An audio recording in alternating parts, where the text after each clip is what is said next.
So high are tensions in Zimbabwe these days that it didn't take long for a sighting of a few tanks on the road to Harare to set off rumors of a coup underway.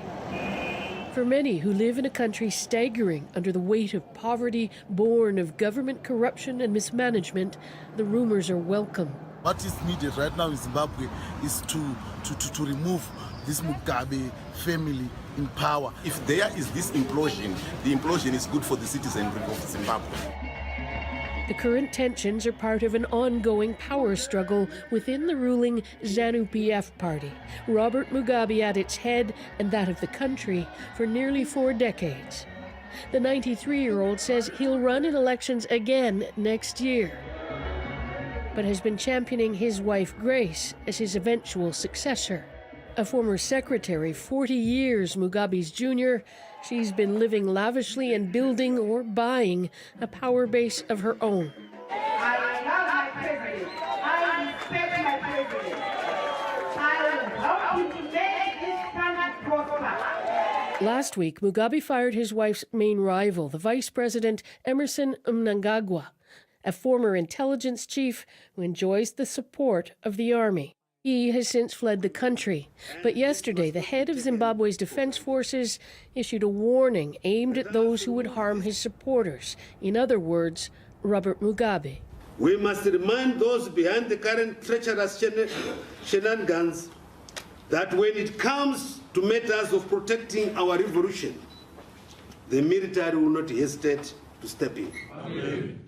Mugabe's supporters and the ZANU-PF party machinery have in turn accused him of treason, issuing a statement saying the army chief did not represent the rest of the command element.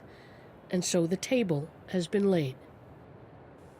Now we have Margaret Evans joining us right now from London. And Margaret, I want to ask you, based on what we've seen unfold over the last couple of hours, how do you think this is likely to play out? There's still a lot of uncertainty about that. People are going to be very fearful, obviously. I think one of the most significant developments seems to be, from the agency reports we're hearing, is the takeover of the state broadcaster, because that is, almost coup 101, if you like. Take control of the media and the message going out to the people.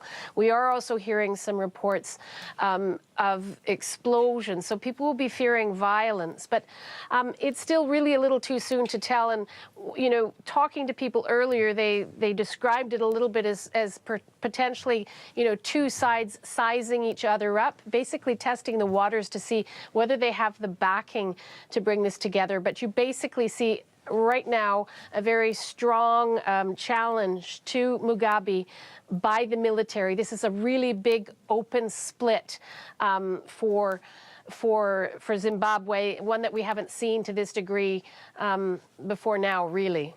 Right. And Margaret, you spent time in Zimbabwe earlier this year. I mean, if things continue to escalate the way they have been, where do you think the people will stand in all of this? I mean, give us the context there.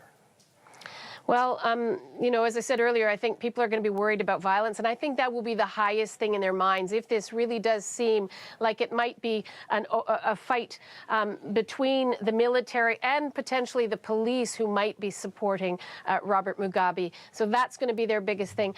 On the other hand, people in that country are desperate for change. Many people support Mugabe because they see him as a liberation hero, but their dreams have been disappointed. It is a very poor country. They have huge problems with health care, and they will be worried that this coup is going to make their lives even more difficult because there will be political uncertainty.